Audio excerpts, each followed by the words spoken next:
Here is the Russian offensive campaign assessment for April 5, 2023. Please like and subscribe to support the channel and our content. Let's begin.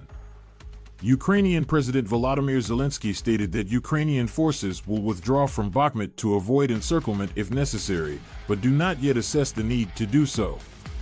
Zelensky stated during a press conference in Poland on April 5 that Ukrainian troops face a very challenging situation in Bakhmut, and that Kyiv will make the corresponding decisions if Ukrainian troops risk encirclement by Russian forces. Zelensky's statement is in line with other recent statements by Ukrainian officials that Ukrainian military command will order a withdrawal from Bakhmut when and if they deem a withdrawal to be the most strategically appropriate option. While it remains to be seen whether Ukraine's defense of Bakhmut and its efficacy in fixing Russian forces in the area is worth Ukrainian losses, and we will likely be unable to assess this until observing the Ukrainian spring counteroffensive, Ukrainian military leadership continues to clearly signal that Ukrainian forces are still not encircled and have the option to withdraw as necessary. Russian President Vladimir Putin framed Russia's efforts to consolidate control of occupied territories of Ukraine as a matter of internal security and rule of law during a meeting with the Russian National Security Council on April 5. Putin called for the continued economic, legal, and social integration of occupied Donetsk, Luhansk, Kherson, and Zaporizhia oblasts into the Russian Federation and emphasized the importance of Russian restoration efforts in occupied areas in facilitating the integration process.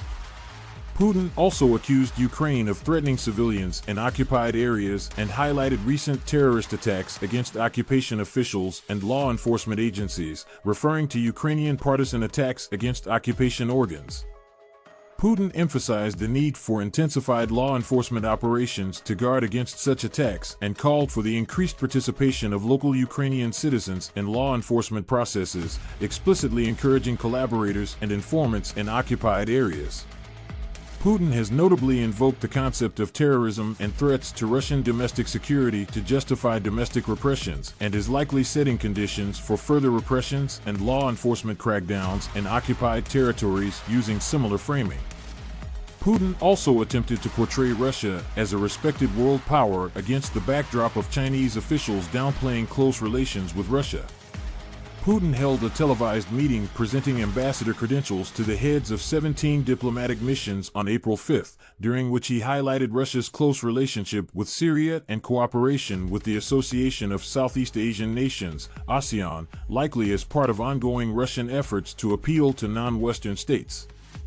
Putin stated that Syria is a reliable partner with whom Russia reached several unspecified agreements during Syrian President Bashar al-Assad's recent trip to Russia on March 14.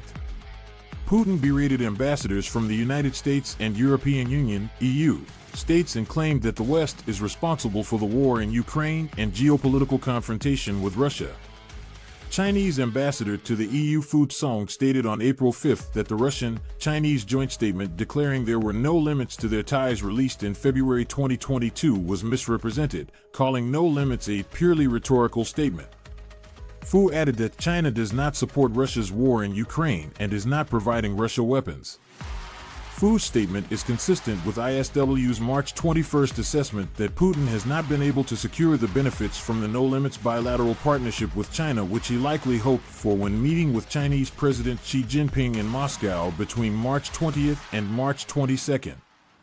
The Kremlin is likely increasingly struggling to maintain loyalty among lower-level regional authorities as it continues to place the onus on funding the war on Russian federal subjects. Independent Russian outlet Verstka reported on April 5 that the Kremlin is developing a program of privileges in regional administrations to maintain loyalty among lower-level local officials. Verstka stated that the Russian presidential administration demanded that regional administrations create initiative groups to cater to the needs of regional civil servants, and that regional vice governors are being encouraged in an oddly framed measure to install vending machines in administration buildings, secure preferential bank loans for employees, and offer officials free city parking. Verstka reported that these measures in large part are meant to mitigate growing discontent about the continued costs of the war. ISW has previously observed that the Kremlin has repeatedly placed the onus on Russian regional authorities to mobilize and fund the war, and Russian regions continue to bear the brunt of the Kremlin's decision-making demographically and economically. Such efforts are likely meant to pay lip service to the burden placed on regional entities, but are unlikely to stimulate a significant increase in support for the war at the regional and local levels.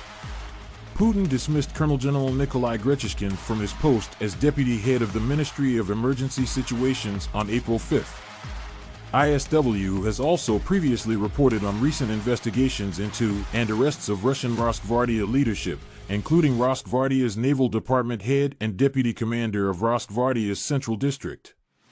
Rosgvardia was notably created using personnel and resources from a variety of Russian security and military services, including the Ministry of Emergency Situations, Emercom.